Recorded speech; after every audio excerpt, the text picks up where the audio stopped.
Hey there, everybody. Welcome to our review of The Blacklist, Season 8, Episode 20. If you're like us, you have been driven crazy about this episode for the past week or so. I mean, how can you not be with the way that they hype this up? That promo, oh my goodness. Listen, we've all been waiting to find out what secrets Reddington has been keeping. Liz has been waiting. The promo all week, we've been like, is he gonna tell her? Is he gonna tell her? Are we gonna find out? We're gonna get into all of that in this review and more.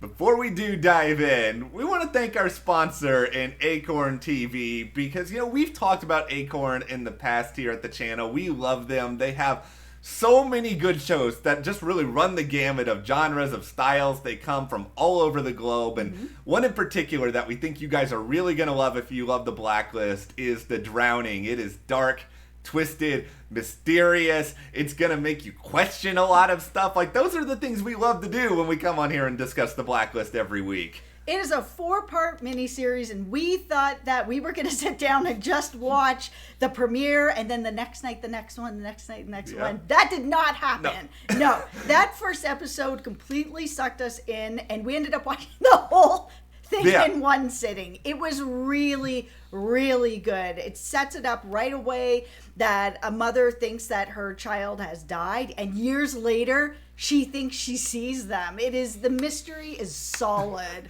Yeah, it is really good. It will get you hooked. You will be like us watching it just from start to finish. Yeah. All right, now if you guys do want to check out Acorn TV, we've got a promo code of Carter30. We have a link in the description. We suggest you go and take a look at that. Check out all the great programming that Acorn has. Yeah, it's really cool. Acorn gives you 30 free days to check out their service and check out all the cool shows that are on there, like The Drowning and Murdoch Mysteries, which is me and my mom's favorite show from them. So thank you, Acorn TV, for sponsoring this video. Once again, the code is Carter30. Also, we want to remind everybody that there is no new episode next Friday. And then after that, it is moving to Wednesdays. There is only 2 episodes left after this. So I just wanted to remind everybody so that you don't show up next Friday and you're like, where's the video? Where's the episode? That is what is happening. However, Matt and I are thinking about doing a live here at the channel next Friday. We haven't done one in maybe like a year. It's been a really long time. We used to do them once in a while on Friday nights, called Nerds Night In, where we just sit around and talk about Blacklist, talk about other shows, talk about whatever you guys want to talk about. If that's something you're interested in, let us know in the comments. It's gonna be fun. I'm gonna have a Mountain Dew of an interesting flavor with maybe something else in there as well. What could it be? Yeah. Adult beverage. We'll see. I like that that it's not like the live hanging out with us. That's apparently the sell here. It is just like a soft drink having an adult that people drink. could go and have at the store at any given point. All right, let's get into the episode. So, oh boy. The first thing I want to talk about is Wrestler. And I know that there's a whole bunch of stuff that happened at the end of the episode, and we are going to get into that. But Wrestler having sepsis, possibly, it's a really serious infection. I mean, I used to be a funeral director, for those of you who don't know, and I can't tell you how many times I've seen sepsis on a death certificate. It's really serious. And I know also that in the last episode, I had mentioned in our review that if Wrestler had died, that it would have put Liz in a very interesting storyline because Wrestler is such an important character. He's such an important person in her life. She has said that she loves him. They've had a very long relationship, and he's the only person that she really, truly feels is honest with her. If she loses him, I don't know what happens to her. I don't want Diego to leave the show. I like the Wrestler character, and I think that he's been a really interesting road between the task force and Liz and even Reddington. He's sort of this roadway to all these different things. But I'm worried now. As soon as they said sepsis, I was like, oh no. I'm worried. I'm really worried now. I'm also more curious now than I was last week about whether or not he lives, because last week it sort of just felt like we were on these roads that weren't leading anywhere. But now that we have all this exciting stuff for Liz that we'll get into in a little bit, like I do kind of want to know now what Wrestler's reaction to some of this would be maybe it would open his eyes a little bit, because so much of Wrestler's story this season has been, Liz, where's Liz? What's Liz doing? Let me call Liz. Liz, how's it going? Liz, I'm going to destroy my own job for you. I want to see something new from him. Yeah, I'd actually like to see him maybe even leave the task force to go do more with Liz, which is the next part of sort of what we're going to be talking about here, which is Panabaker. So there was this interesting moment where we saw Liz being led to the box, and then she's in the box, and then Aram comes down and he's kind of like, oh yeah, Panabaker's brought these guys here to protect you. And Liz was very paranoid, kind of like, well, did you vet them? It's just like, well, it's Panabaker, so is there something else that you're like worried about, or is it just that you're so worried about Townsend that now even Panabaker is somebody that you're kind of like, But the thing is I am also kind of, what is going on here? Because she's now come out and said that there is a burn notice on Liz, and as soon as they get her, they are going to scrub her from existence, as well as the task force. It is all gone. They're going to kick Reddington out. It is done. Can I just say, I love Cynthia Panabaker so much in this episode. Like, yes, there is a faint possibility, maybe even be a bigger than faint possibility that she is some sort of like traitor or Russian asset or kind of plant. Yeah, like, and I think you guys in the comments have been even ahead of us on some of this, because you've been saying this for a little while, and I still don't know if I'm fully there with it, but I love Panabaker in this episode basically being to the task force, you guys are all a bunch of clowns. You guys have been screwing this up for the whole season. You can't get your head on straight. You know what? I'm done with you. And yes, this does probably feel like the 8th time that the Blacklist has threatened to shut down the task force, because it feels like this is an ongoing threat. Mm-hmm. I kind of believe that it could happen this time, though, because I think Panabaker is actually capable of doing it. And there should be an alarm or a bell that I can press here for a hot take alert. Ding, ding, ding, ding, ding. I kind of want her to do it. Like, I want I don't want these characters gone. I want them all to be just all over the place, like chickens with their heads cut off, trying to figure out where they're going to go. Are they actually going to side with Reddington? Like, I think it could be interesting if they are all actually out of a job now and have to be kind of rogue.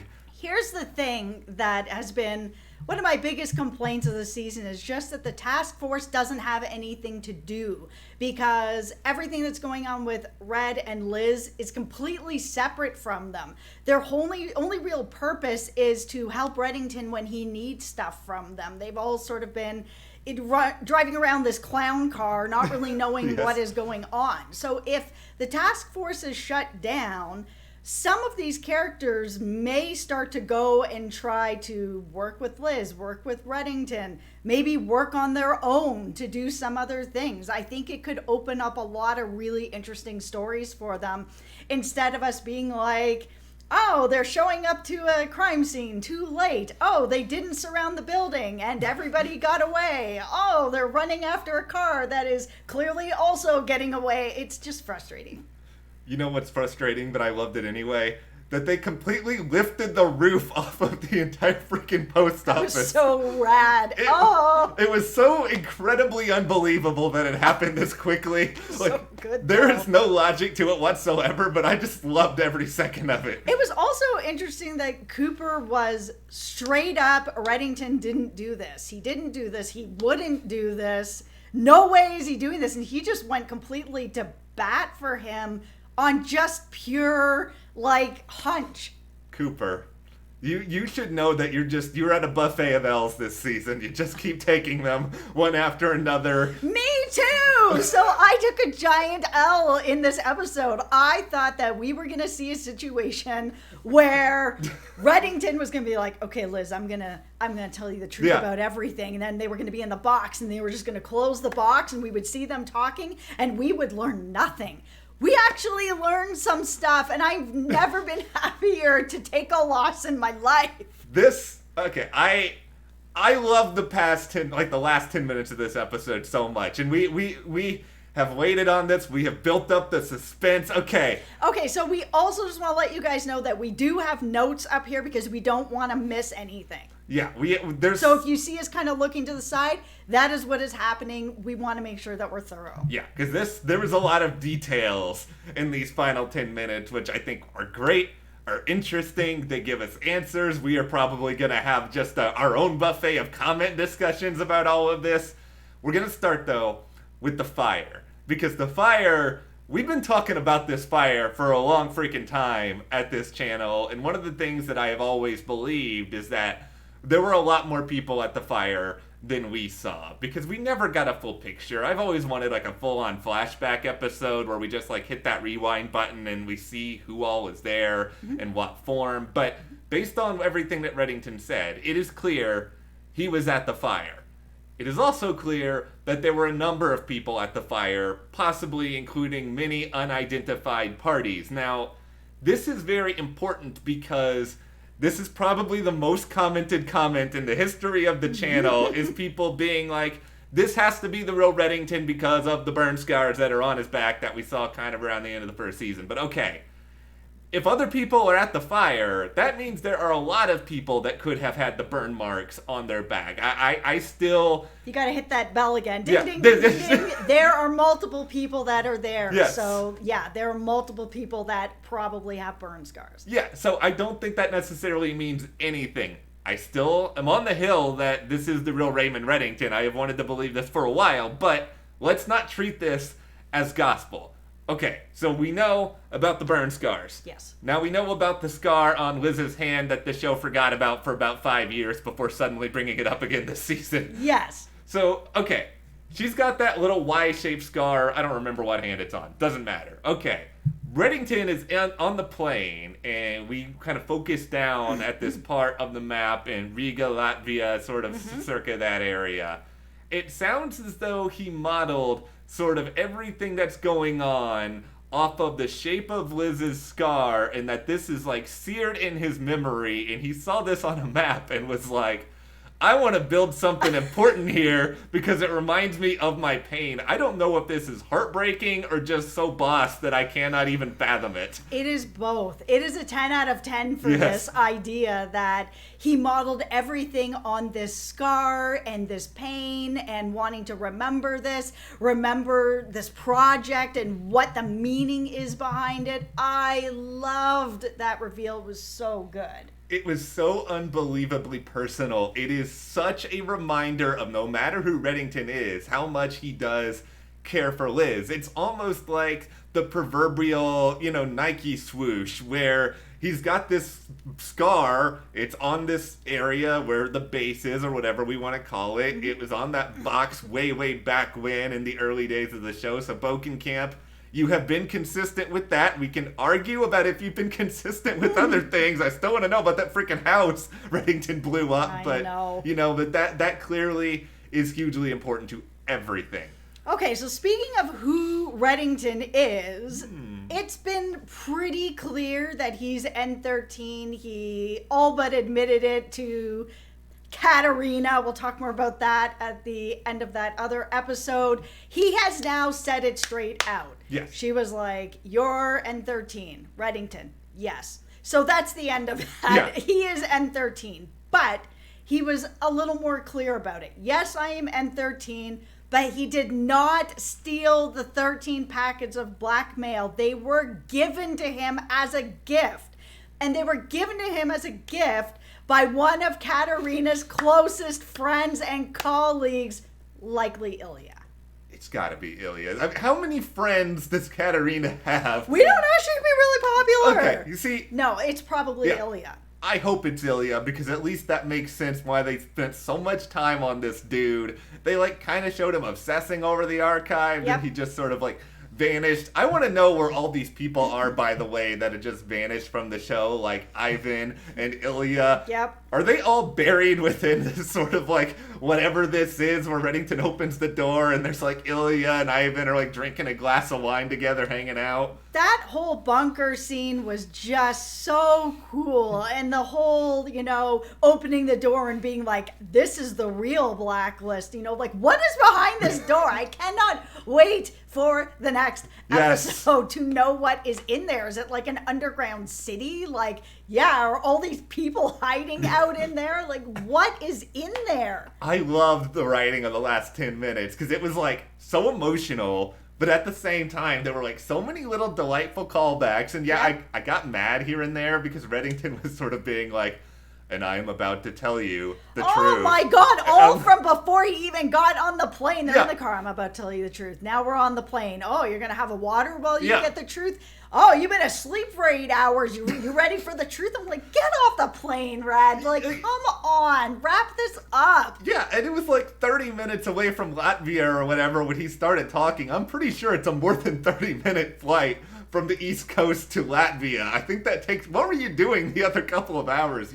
I guess she was sleeping. Reading a newspaper? Yeah. I don't... Yeah, all of that stuff... Oh, I mean, if we're really going into, like, the finer details, there's some weirdness going on, but there's some awesomeness going on here as well, because now we get to the Katarina part of all of this. And I'm just gonna read this because Jess was kind enough to write a lot of this down verbatim so we wouldn't stumble over it. Yeah, we do not want to mess this up. Katarina was never framed or killed. The archive was a seed that became one of the most sophisticated intelligence networks crafted with her knowledge and blessing with one purpose: to give Reddington the power to keep Liz safe and Katarina hidden. Now, the first part of this that is very, very important: Katarina was never framed or killed.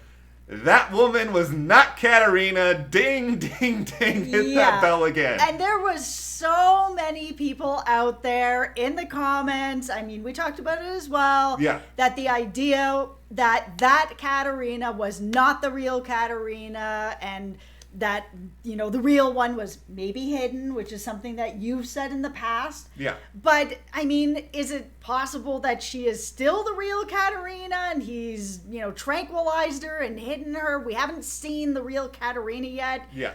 I'm wondering if she's just in this crazy underground bunker city, whatever's going on behind this door. Yeah. If she's been hidden, then she may have been hidden this whole time, which kind of makes me feel like I'm about to take another L on the Mrs. French thing. And that Mrs. French is not Katarina. We haven't seen her since then. It felt like she was, I don't know, very, very familiar with everything. That was kind of like, what is going on here? Who is this person? But we haven't seen her since. So if the real Katarina has been hidden, and the whole purpose of this archive is to give Reddington power to hide Katarina, she's not just wandering around being like, hey Liz, give me your kid, let's just do whatever, let me help you out. That's not being very hidden.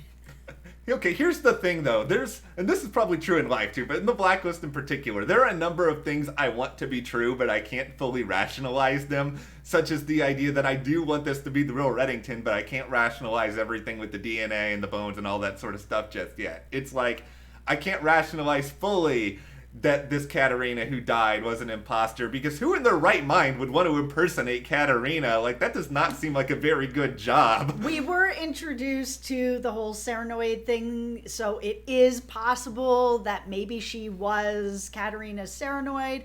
I don't really know. Yeah, it's like, I still like the Mrs. French theory a lot, but I can't rationalize either. Okay, why is she out here doing this stuff like you said? The water is pouring out of the boat. The boat is sinking on that. Let's just move on. Okay, so all of this stuff, I'm so intrigued by what is on the inside of all of this. What is Liz going to do when she sees all of it? Like, are we actually going to figure out who Reddington really is through all this? Because I do think that Reddington's spending a lot of time sort of explaining, okay, this is what I've been working on for the past 30 years. He did that whole 30-year project again, so clearly Ivan is a part of this.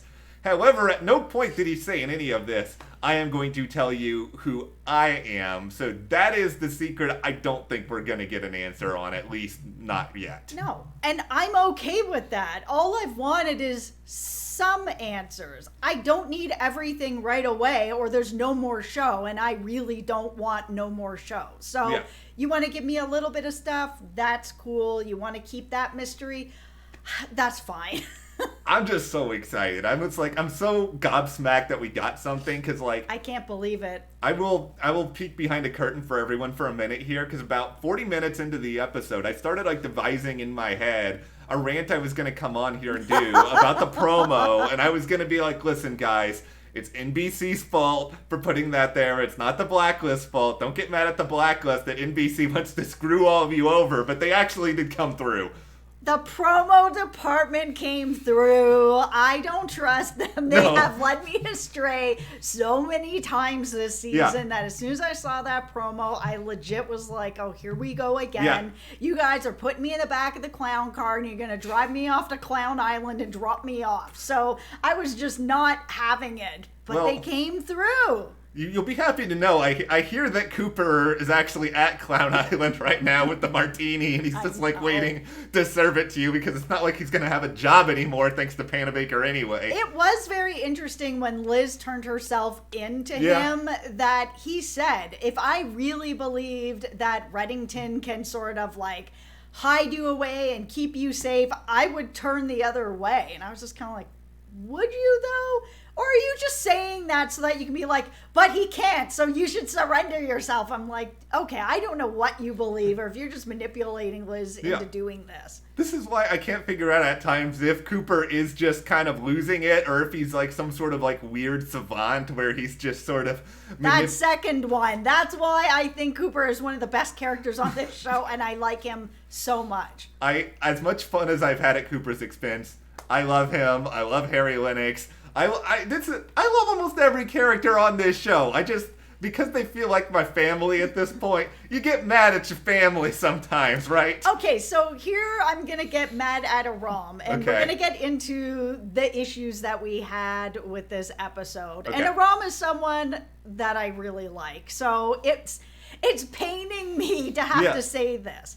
The conversation that Aram had with Liz when she was in the box, basically saying, you were this good person, and where is the good Liz, and who is this bad Liz?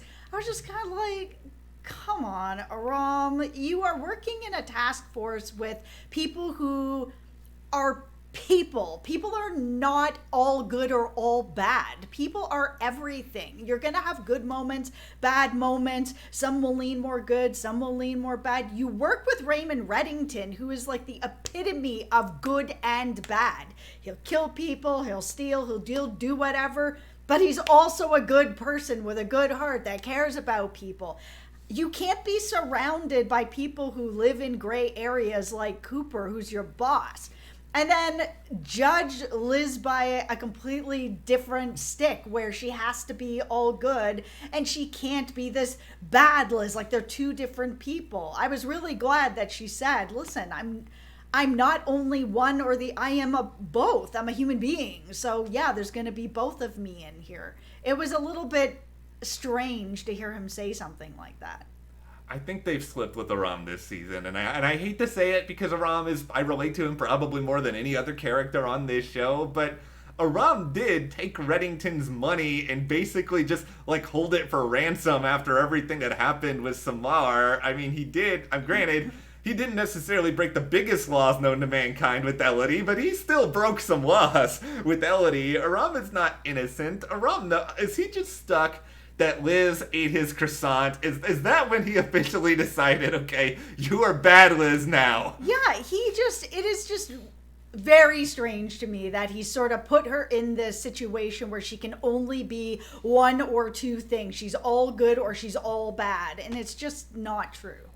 The next beef we gotta dive into here is just, I wish the Blacklist had given just a tiny bit more of Townsend at the end of all of this, because what we saw is that Liz did turn on that bug as to sort of facilitate this plan where Townsend could go and take Reddington and presumably kill him because of the deal that was set up.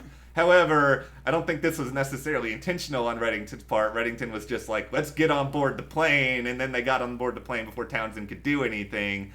I wanted to see maybe like Townsend getting aboard a plane or something like that, just to like put that much more danger there, because it is setting up like a finale maybe, or even episode 21 where like Townsend and his crew show up and there's like this big epic shootout outside of Reddington's sacred palace of whatever. And I guess we should just call it the Blacklist, because apparently the Blacklist is a place now. Yeah, because there was no resolution on that. We didn't see Liz turn it off, so I mean, it's gotta still be on, right? Yeah, and I don't know about this with Liz. It's like, you have been wanting this man to give you answers forever. He's now saying that he's going to. Maybe just, can you wait a second? Can you turn it back off and then turn it back on if you realize you're not getting what you want? I legit thought that when he started being like, you're right, I'm N13, that she would have been like, boop, that's the end of it. I'm starting to actually get some answers, and if Townsend shows up here, they're all gone. Yeah. And yeah, if I don't get more answers, boop, we're back on again. You can come take him. Which comes to my last beef with this episode. Why did Townsend take this deal? Because he has taken this deal and driven around in the clown car with Liz multiple times, where she has said, I will serve up Reddington. Okay, great, let's go do it. Then she doesn't. Then it's like, okay, well, now I have a chance to kill him. He's on the ground with Anne. Okay, cool. No, I'm not going to do it now either. Like, it's just over and over and over again. She has offered him Reddington on a platter, and he has said okay. And he's like chased the carrot, or like had the football taken away every single time. So this time around, I was kind of like, why do you believe this? This is going to just happen to you again. How many times do you need to go through this? Because you have killed people for less. So what is going on? And again, I thought she was going to make the deal to be like, okay, I'll give you Reddington if you give me the truth. Yeah. But there was none of that. It was just, or even leave me alone and give me the truth. Like, what is important about me? She didn't even ask for that. Like, what? That was surprising. It is like, it is sort of, once you get into these episodes, like, I even forgot about that until right now. And you've talked about it in the videos before. He knows the truth. Yeah. She didn't even ask for that. Yeah, like, that is very, very weird to me that didn't come up. And this is hilarious. We're like 25 minutes into this video. We have not said the words Godwin Page even once. It's like, he wasn't even... I'm not going to come on here and even say that Godwin necessarily sucked. Like, he looks kind of like Gary McTavish, so I can't be that mad about him. But, like, it just felt like he served the story. But the weird thing about it is that, does Townsend care so much about this Godwin Page dude that he's willing to, like, alter his perspective on things? Because I kind of feel like Townsend would just kill any of these dudes at any moment if that meant getting what he wanted. Yeah, he's got his number one and number two that he's been... obviously trusts a lot. I mean, enough to agree to get back in the clown car and go to Liz Town for the same thing that she has screwed him over on over and over again. So clearly he's got to have some kind of pull there. I am so excited for these final couple episodes. I say all this, I hope the Blacklist is not going to drop a piano of disappointment on all of us. The one thing I will say that I do not want to see is a shootout at the Blacklist spot. I don't want to see it. I don't want to see that he has had this spot for 30 years in the middle of nowhere with two dudes protecting it, and no one has ever found it. And now Townsend is going to show up there and there's going to be a big shootout. I feel like this place needs to continue to just be a protected spot. I kind of want it to be sacred, because that's what it sort of feels like. It feels like it's almost like when you're playing a video game, or we're 28 minutes in at this point, who cares? It's like when you're playing Final Fantasy VII and you get the gold chocobo and you're going to get the best summon in the game, Knights of the Round, and it takes all this effort to get there. It's like you don't want to see that place messed with, because it's like the product of so much hard work. It has a sentimental place in your heart. I want to see, now that we've seen the real Blacklist and what it is, I want to see Reddington there with Liz and the task force all fired and everybody's working there, and that is season 9. That would be so much fun for me, because I would love to see like Boy Scout wrestler struggling with like being some sort of like rogue operative. He is not a Boy Scout anymore. He is now good and bad. I want to see Aram like growing even like bigger evil beard, sort of like what's in the Darkest Timeline on Community. Like, come on guys, can you give me some of this? Okay. Thanks for being here with us for 30 minutes of this video. Listen, we really appreciate it. We could go for another 30. I'm so pumped up. Okay, well, just great episode. Let us know what you guys thought. Is some of this what you expected, not expected? I'll tell you, I didn't think we were going to get the Blacklist the place, but share all your thoughts in the comments, and if you like this video, hit that subscribe button, hit that like button, and support us further. Check those links to the store, our Patreon, and we will see you here next time.